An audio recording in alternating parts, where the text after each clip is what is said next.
Oke, selamat pagi ya. Jadi saya sampai besok masih sambil ngikutin ini ya, conference ya. Jadinya apa namanya, bulan ini ikut conference aja kerjanya saya. Kalau ya, apa namanya,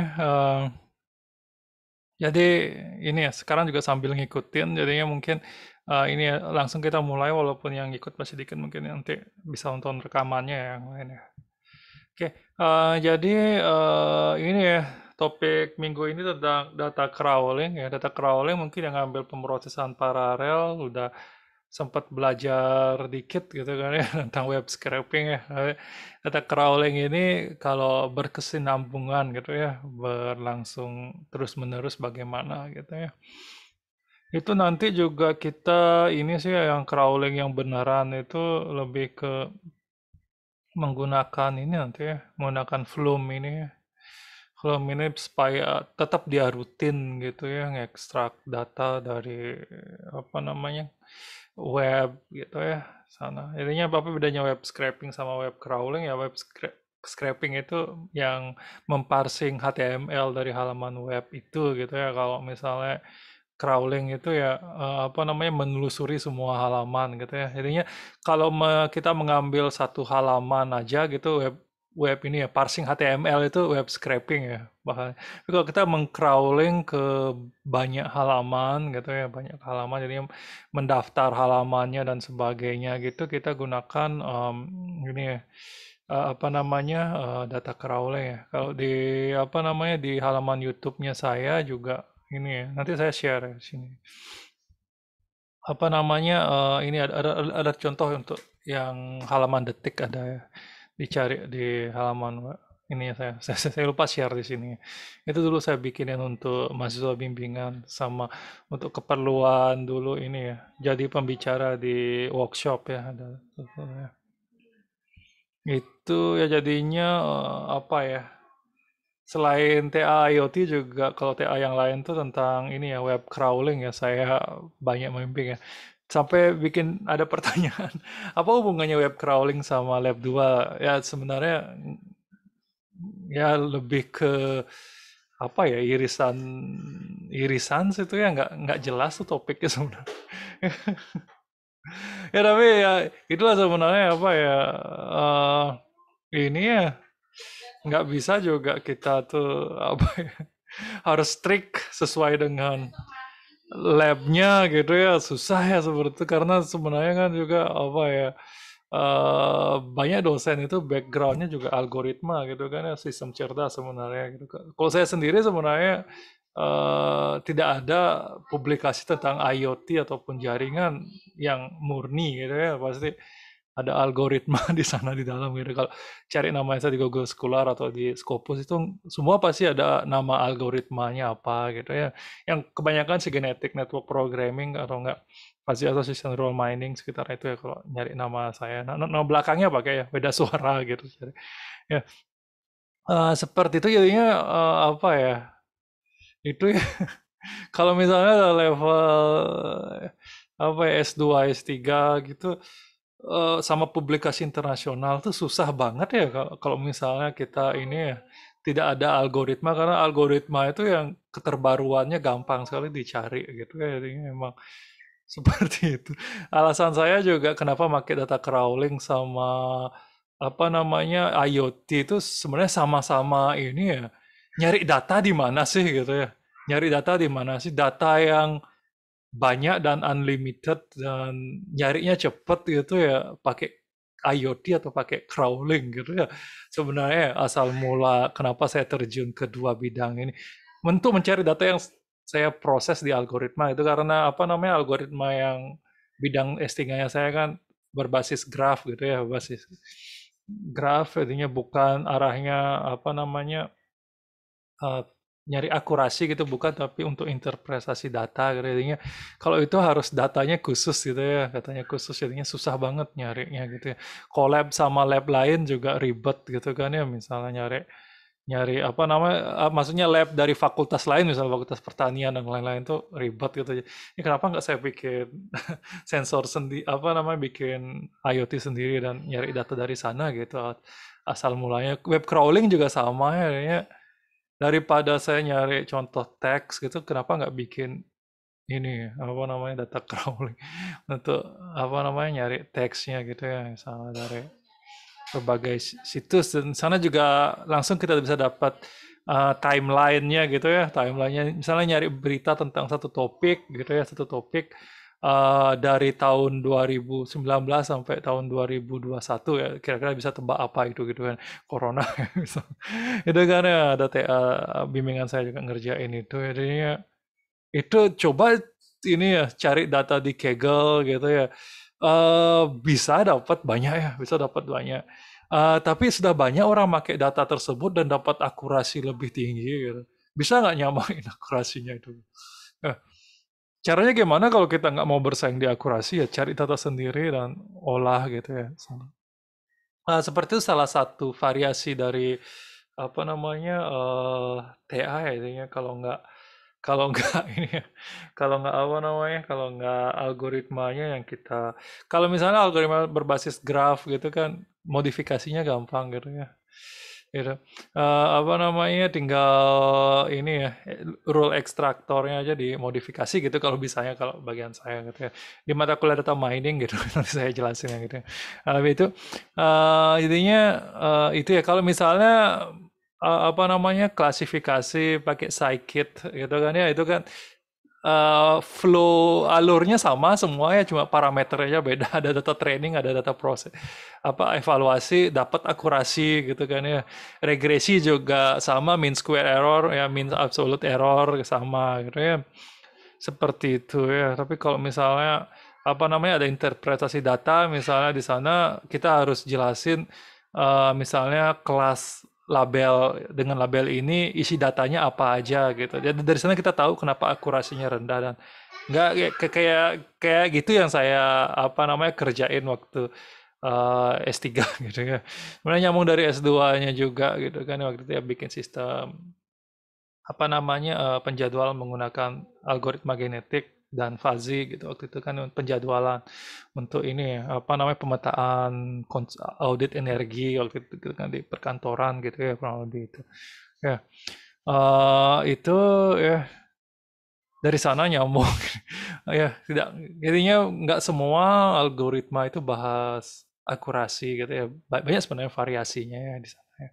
Seperti itu. Salah satunya adalah data crawling ini gitu ya, bisa kita jelasin artikel apa sih yang ngetrend, misalnya sekarang kan apa namanya, beda ya berita untuk media cetak sama gini ya, apa namanya, berita online ya. Kalau berita online tuh satu topik tuh bisa digoreng berkali-kali gitu ya.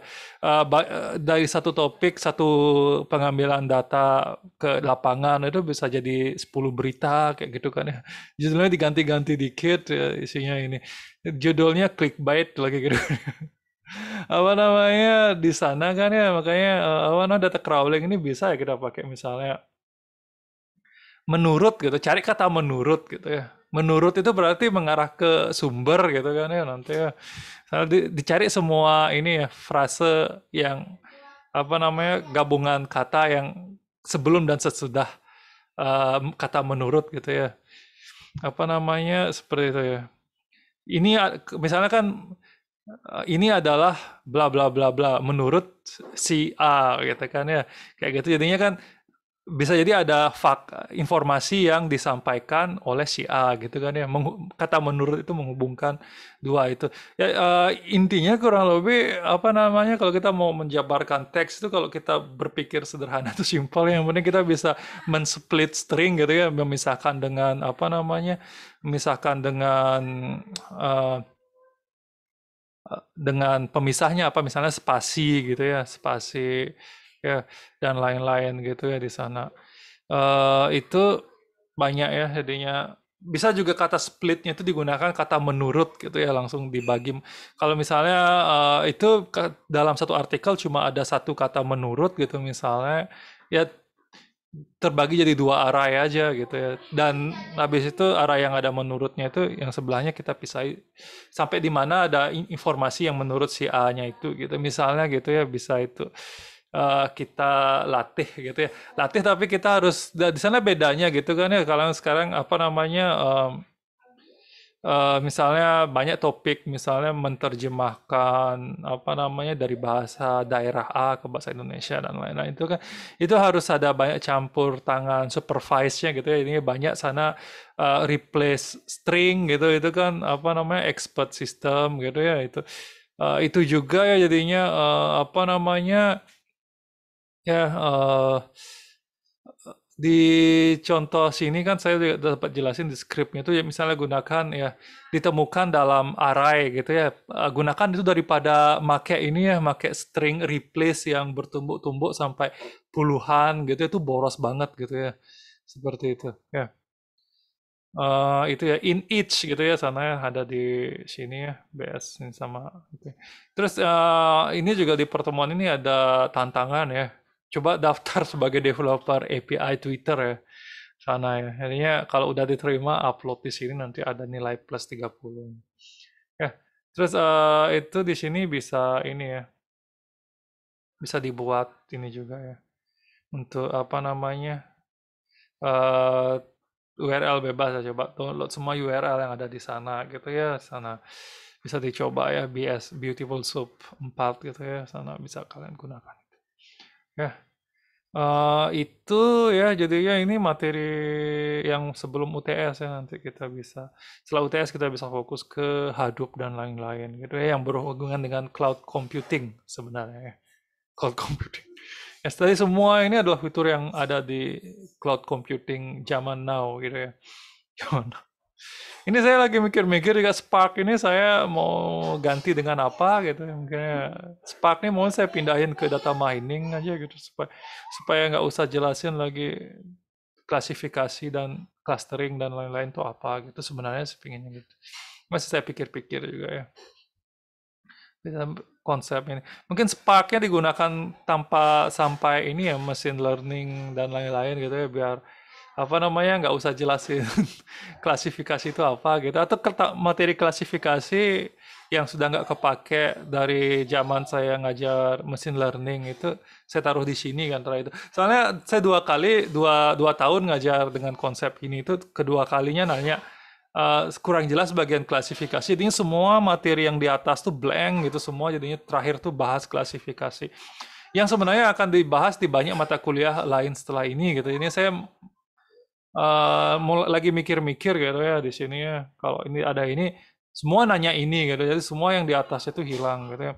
Belum lagi ada yang request UAS itu biar datasetnya sama dengan dataset di mata kuliah lain yang pengolahan citra gitu ya nggak bisa gitu ya itu beda banget dengan big data gitu ya walaupun sama-sama klasifikasi itu beda banget gitu saya ya itu saya nggak mau kayak gitu berarti kan itu apa ya, kerja sekali gitu kan ya kurang-kurang cocok lah gitu ya beda ya. Itu yang terjadi di beberapa ini kan emang tiap tahun dievaluasi dan di ini gitu ya seperti itu. Jadi kalau targetnya saya sih sebenarnya capaiannya ini ya apa namanya lebih kalian memahami gimana sih RDD itu gitu ya restrict data set gitu ya sana ya. Ya, desain distribute dataset gitu ya sana ya. Dan macam-macam itu bisa bisa make ini dan bisa nginstal di Jupyter kayak gitu kalian bisa menyediakan infrastrukturnya sebenarnya udah cukup ya karena eh, nggak semua orang sampai nyoba juga sebenarnya gitu ya di sana ya. Apalagi sampai ini. Tugasnya nanti ini ya tugas besarnya belum saya ini nanti tugasnya itu apa namanya saya sesuaikan dengan ini ya mungkin saya emang enaknya kayaknya tanpa ini ya tanpa bahas machine learning sebenarnya gitu ya supaya bisa fokus kalian di ini ya apa namanya install infrastrukturnya gitu ya karena kemarin ada juga yang minta boleh nggak pakai scikit aja kalau gitu sama aja bohong gitu bukan mata kuliah big data lagi gitu ya semua materi yang sebelumnya kan jadi sia-sia gitu ya seperti itu jadinya mungkin itu ya melakukan sesuatu dengan PySpark atau Hadoop gitu ya mungkin ya tugas besarnya satu ya nanti Itu barangkali ya.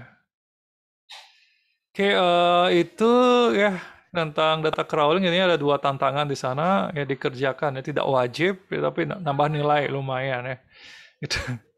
Oke, kan ini UTS UAS-nya pilihan ganda ini kalau jatuh di sana bisa nambah sana sebagai jaminan ya. Oke, itu ini ya.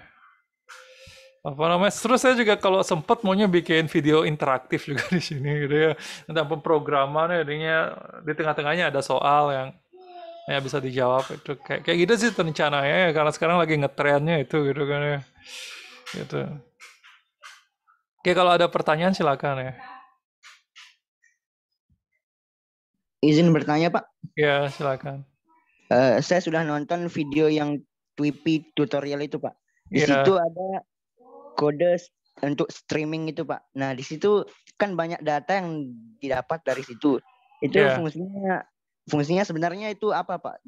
Apakah berbeda dengan kode-kode yang di atasnya atau bagaimana? Terima kasih. Gini, kalau streaming itu ya namanya streaming. Intinya streaming itu jalan terus dia ya, jalan terus.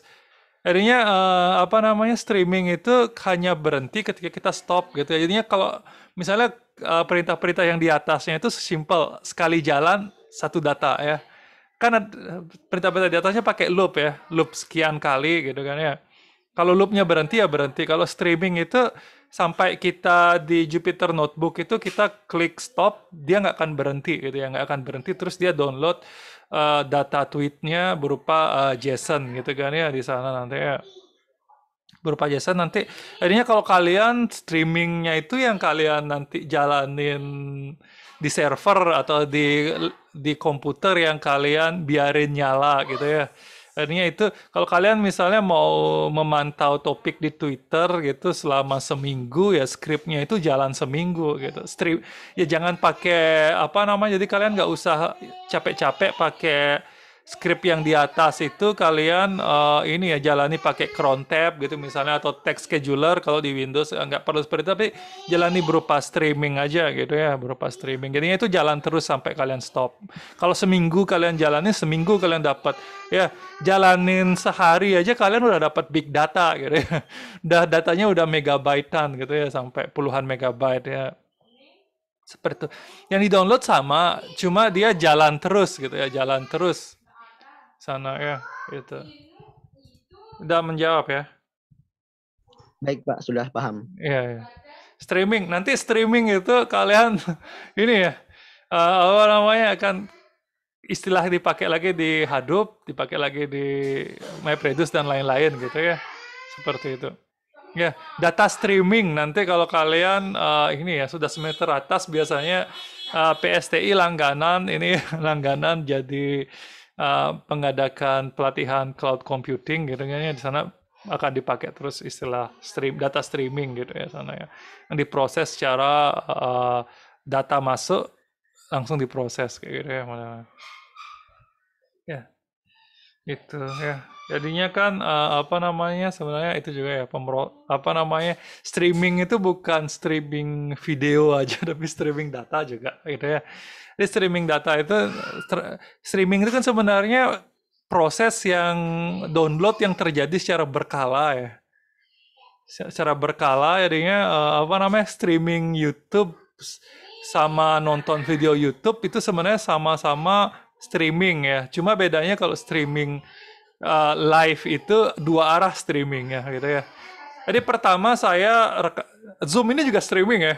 Zoom ini juga streaming sebenarnya streaming data dari laptop saya melalui IndiHome. Nyebut merek. Apa namanya itu datanya dikirim dikit demi dikit per detik per saat ini gitu ya. Dan kalian juga mendownload per detik per saat ini kayak gitu ya. Dua arah. Tapi sebenarnya kalian nonton video di YouTube itu juga streaming tapi arahnya apa namanya satu arah aja kalian mendownload ini gitu ya. Yang nggak streaming itu kalian download videonya full gitu ya, download videonya full dan kalian tonton secara offline itu bukan streaming kayak gitu ya. Bedanya. Ketika ada data diproses dikit demi dikit itu streaming gitu ya sana. Seperti itu ya. Itu ya. kalau streaming pada Twitter itu arahnya lebih ke streaming dari update Twitter saat ini gitu. Jadi kalau kalau mulai streaming dijalankan sekarang berarti data yang sekarang aja yang jalan gitu ya. Jadi misalnya ada orang nge-tweet dengan hashtag COVID-19 gitu misalnya 1 jam yang lalu gitu, yang nggak akan masuk di streamingnya tapi masuk di streaming apa nggak, tapi yang masuk di streaming sekarang itu adalah apa namanya streaming yang baru di tweet sekarang aja gitu ya. Itu ya. Jadinya misalnya stasiun TV gitu ya, misalnya untuk jika ada pertanyaan tolong tweet dengan hashtag apa-apa-apa, itu pakainya data streaming ya. Atau mungkin kalau ada orang tinggal refresh juga bisa sebenarnya, tapi kalau luar negeri sih pakai aplikasi API itu untuk melihat ini, memantau itu. Jadinya streaming juga bisa kita nge-tweet secara berkala gitu ya, berkala. Jadi dua arah sebenarnya API to IP itu bisa untuk download tweet, bisa juga untuk nge-tweet gitu ya misalnya. Jadi kalau misalnya orang mau update data IoT gitu dari sensor ke Twitter itu bisa gitu ya, misalnya ramalan cuaca gitu bisa ya. Makanya di Twitter itu kan populer orang bikin penelitian tentang membuat bot gitu, misalnya apa namanya customer service-nya XL gitu, misalnya tinggal mainin ini ya, bisa kita bikin bikin tiket untuk pemrosesan konsumen itu lewat Twitter aja gitu juga ya. Izin ke toilet. Temen ada yang izin ke toilet ya. Ya oke, nggak apa-apa. Kayak ini udah kira izin bertanya gitu. Ya, kayak itu ya, jadinya menarik sebenarnya tentang Twitter ini gitu ya. Enggak ya, nanti ya. Gitu ya. Tapi kalau ini supaya lebih gampang kalian gitu ya, jadiin saya pembimbing 2 aja lah kalau ini. Gitu ya nanti. Nah, pembimbing satunya ya ada dosen rekomendasi saya gitu ya. Ya yang lebih kompeten lah kalau misalnya nanti mengolah informasi untuk ini gitu ya, tentang bahasa dan sebagainya. Ya, itu ya saya ini ya sudah apa namanya.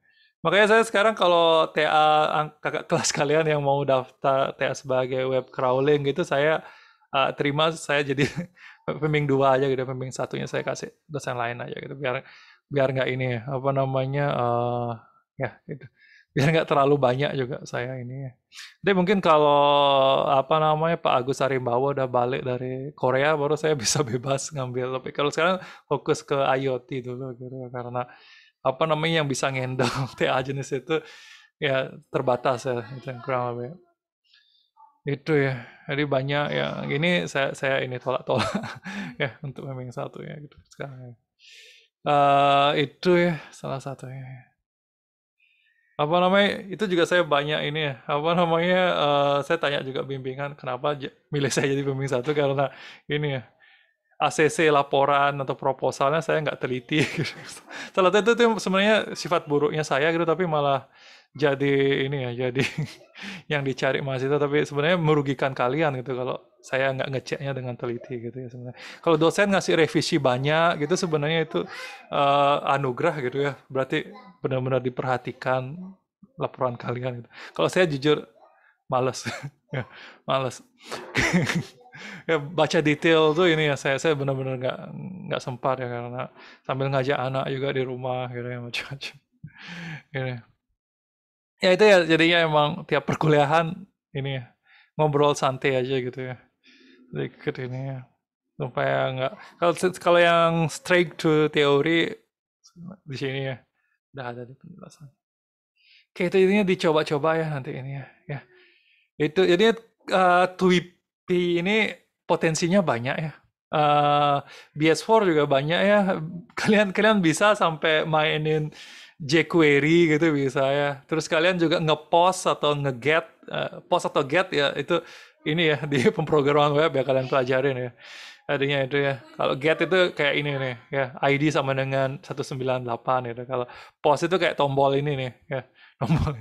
Ya di form itu kan ada post get gitu ya. Kalau kayak itu tuh bisa kalian lakukan gitu ya. Jadinya BS4 ini apa sih sebenarnya? Itu web browser ya, web browser yang bisa kalian program kayak gitu seperti itu. Itu aja ya, jadinya orang apa ya ngehack gitu juga pakai ini ya banyak ya, nyepam gitu, spam juga pakai ini gitu ya. Tapi janganlah kalian pakai ini untuk kejahatan gitu ya, pakai untuk kebaikan lah gitu ya. Misalnya.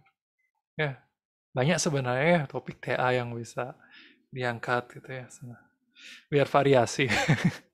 Cuma ya susahnya gitu ya kadang ini ya apa namanya itu kan sekarang ini juga ya apa namanya kalau saya jadi penguji gitu misalnya susah ya nyari novelty dari algoritma gitu gitu ya apa namanya kadang saya sebagai penguji tamu malah gini ngeri ya ternyata ketat banget emang di lab satu gitu misalnya kayak gitu ya. Ya, tapi emang berkat itu juga banyak publikasi di sana gitu ya, dan publikasinya berkualitas gitu ya, emang seperti itu ya. Saya juga maunya nerapin itu juga di lab 2, tapi kalau kayak gitu banyak mahasiswa yang tamatnya telat itu karena saya di awal-awal itu juga ini ya, di awal-awal masuk sini juga termasuk agak ketat, tapi lama-lama kalau kayak gitu tamatnya lama, tapi jadinya itu dilema ya, terus terang ya saya curhat gitu ya. Dilema apa namanya karena emang kemampuan mahasiswa beda-beda gitu ya emang beda-beda itu nggak bisa diapain gitu ya emang susah ya itu ya seperti itu ya. Banyak ya mahasiswa yang apa namanya jago IoT gitu ya misalnya tapi milihnya tentang algoritma karena ya mungkin ya emang lebih passionnya di sana gitu seperti itu ya. Banyak yang anggap apa namanya IoT itu diambil karena kelihatannya gampang padahal sebenarnya juga kalau mau kita naikin standarnya itu susah loh gitu sebenarnya. Susah loh gitu ya pengujiannya dan lain-lainnya gitu ya. Dan apa namanya kuliah daring ini juga banyak yang nggak nonton video gitu sampai ngupload apa namanya program ke sana juga banyak yang tidak paham kayak gitu kan ya seperti itu. Setelah setelah masuk TA baru paham kayak gitu. Ini memang susah ya daring ini gitu ya susah emang daring. Ya. Kayak itu aja ya boleh ada pertanyaan lain-lain ya misalnya masukan tentang mata kuliah big data ini gitu ya. Gitu. Sorry jadi gini ya cerita tentang mata kuliah lain juga gitu ya. Seperti itu. Oke, itu ya. Kalau tidak ada, saya cukupkan sekian. Jadinya kalau ada pertanyaan tentang skrip yang nggak jalan dan lain-lain itu diinfokan ya. Kalau saya pinginnya ada yang nyoba, ada yang masalah. Atau nggak ada masalah karena skrip yang saya share emang basic gitu ya. Misalnya nanya, kalau mau bikin skrip kayak gini, kira-kira gimana caranya ya? Kayak gitu-gitu ditanyain ya. Nih, interaksi kayak gitu yang saya inginkan gitu ya. Misalnya saya juga sebenarnya pingin kayak kayak dosen lain juga nyuruh nyalain videonya sekarang gitu semua. Gitu tapi saya juga malas gitu ya. Ya, apa namanya? Seperti itu karena apa ya? Sebenarnya saya juga zaman kuliah itu ya agak malas lah berinteraksi gitu. Tapi sekarang ini ya penilaian perkuliahan daring itu juga dituntut penilaian dari interaksi gitu. Tapi ya itu juga ya ribet juga dan saya juga paham nggak semua internetnya kenceng gitu kan. Jadi ada gap antara orang. Kalau misalnya hadir semua di kampus ya tidak ada gap kecuali orangnya tuh emang lain-lain dan gitu kayak gitu ya seperti itu ya. Ya emang itu ya. Oke, itu barangkali untuk perkuliahan ini sekian. Terima kasih ya. Tapi kalau pertanyaan bisa lewat WA ya.